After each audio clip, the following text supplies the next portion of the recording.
Hello అండి. నేను doctor PV Satyanarayana Murthy, consultant spine surgeon, Kim sunshine Begumpet. TB అనేది ఛాతీకి మోస్ట్ కామన్ అండి. టీబీ శరీరంలో ఏ భాగానికైనా రావచ్చు. ఎక్సెప్ట్ జుట్టు తప్ప ఏ భాగానికైనా వస్తది. ఫస్ట్ ఛాతీ అంటే లంగ్స్, తర్వాత మోస్ట్ కామన్‌గా వచ్చేది బోన్స్‌కి. బోన్స్‌లో మోస్ట్ కామన్‌గా వచ్చేది వెన్నుపూసకి. సో, ఇదేమి అరుదైన వ్యాధి కాదు. అండ్ దీనివల్ల ఇబ్బందులు ఏంటంటే, ఇప్పుడు టీబీ వచ్చిందనుకోండి, టీబీ ఎక్కడొస్తుందంటే మోస్ట్‌లీ ఈ వెన్నుపూస ఎముకల మధ్యలో డిస్కులుంటాయి. ఆ డిస్క్‌కి మోస్ట్ కామన్. 70-80% దానికి కామన్. నెక్స్ట్ ఏంటంటే ఆ బోన్‌కి రావడం. టీబీ బోన్‌కి రావడం. అంటే ఇప్పుడు డిస్క్‌కొచ్చినా బోన్‌కి స్ప్రెడ్ అయితుంది. బోన్‌కొచ్చినా డిస్క్ స్ప్రెడ్ అయితుంది. 2 విధాలుగా అటు ఇటు అయితుంది. బట్ కామన్‌గా ఏంటంటే డిస్క్‌తోటి స్టార్ట్ అయితుంది ఒక్కోసారి బోన్స్‌తోటి స్టార్ట్ అయితుంది. రేర్‌లీ ఏమైతుందంటే ఈ టీబీ వచ్చినప్పుడు ఆ చీము వెన్నుపూస నరాన్ని ఒత్తేసి పేషెంట్స్, అంటే ఆ టీబీ వచ్చిన పేషెంట్స్ నడవలేని పరిస్థితికి వెళ్తూ ఉంటారు most of the time. Otherwise severe pain తోటి చాలా ఇనీషియల్గానే ప్రజెంట్ చేస్తారు. వీళ్ళకేంటంటే సపోజ్ నడవలేని పరిస్థితులు వచ్చారనుకోండి, మోస్ట్ ఆఫ్ ద కేసెస్ ఏంటంటే ఆ వెన్నుపూస నరాన్ని ఎక్కడైతే ఈ చీము ఒత్తుతుందో ఆ వెన్నుపూస పై భాగానికి కింద భాగానికి స్క్రూస్ వేసి ఫిక్స్ చేసి స్టెబిలైజ్ చేస్తాం. అంటే ఇప్పుడున్న జనరేషన్, అంటే విత్ కరెంట్ ట్రీట్మెంట్. ఎర్లియర్ రకరకాల ట్రీట్మెంట్ జరిగాయి. అంటే ఓన్లీ చీముని తీసేవాళ్ళు. అంటే అప్పుడు ఫిక్సేషన్ టెక్నిక్స్ అంత స్ట్రాంగ్గా లేవు. అప్పుడు in the sense I'm talking about 15 సంవత్సరాల 20 సంవత్సరాల క్రితం.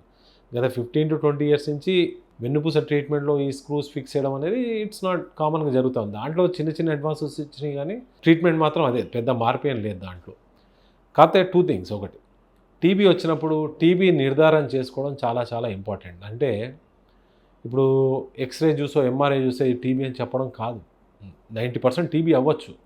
కాకపోతే టీబీ కాకపోయే అవకాశం కూడా ఉండదు. టీబీ కాకుండా వేరే బ్యాక్టీరియా అవ్వచ్చు, అయితే క్యాన్సర్స్ అవ్వచ్చు, ఎనీథింగ్.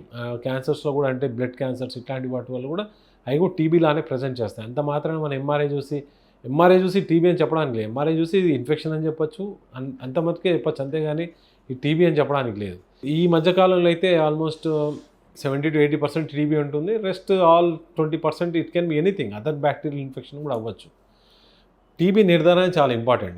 మీరు ట్రీట్మెంట్ స్టార్ట్ చేస్తున్నారంటే, సపోజ్ ఇది ఆపరేషన్ కాదు, ఆపరేషన్ చేయక్కర్లేనప్పుడు అట్లీస్ట్ ఆ టీబీ ఆ ఎముక నుంచి ఒక శాంపుల్ తీసుకొని, అంటే ఇఫ్ ఇట్ ఈజ్ పాసిబుల్, కొన్ని కేసెస్లో పాసిబుల్ ఉండవు, అప్పుడు ఎంపెరికల్ ట్రీట్మెంట్ అంటాం. ఎంపెరికల్ అంటే ఇది టీబీ అని అంచనాతో ట్రీట్మెంట్ స్టార్ట్ చేస్తాం. అదర్వైజ్ మనకి నిర్ధారణ జరిగితేనే కరెక్ట్ అండి. అండ్ దట్టు అందరికీ ఒకటే మెడిసిన్ ఉండదు. టీబీకి బాడీ వెయిట్ని బట్టి మెడిసిన్ తీసుకోవాలి. అందరికీ ఇప్పుడు 50 కిలోల వాళ్ళకి ఒకటే ట్రీట్మెంటు, 60 కిలోల వాళ్ళకి ఒకటే ట్రీట్మెంటు, 90 కిలోల ట్రీట్మెంట్ కాదు. టీబీ మందులు అనేవి బాడీ వెయిట్ బట్టే అడ్జస్ట్ చేయాలి. ఒకసారి మనకేమైనా డౌట్ ఉంటే ఆ టీబీ ట్రీట్మెంట్ చేసే ఫిజిషియన్స్ ఉంటారు, వాళ్ళ దగ్గర కూడా అడ్వైస్ తీసుకొని ట్రీట్మెంట్ స్టార్ట్ చేస్తే బెటర్. మీరు తీసుకునే అదే మందులు, అదే నాణ్యమైన మందులు, కానీ సగం ధరకే.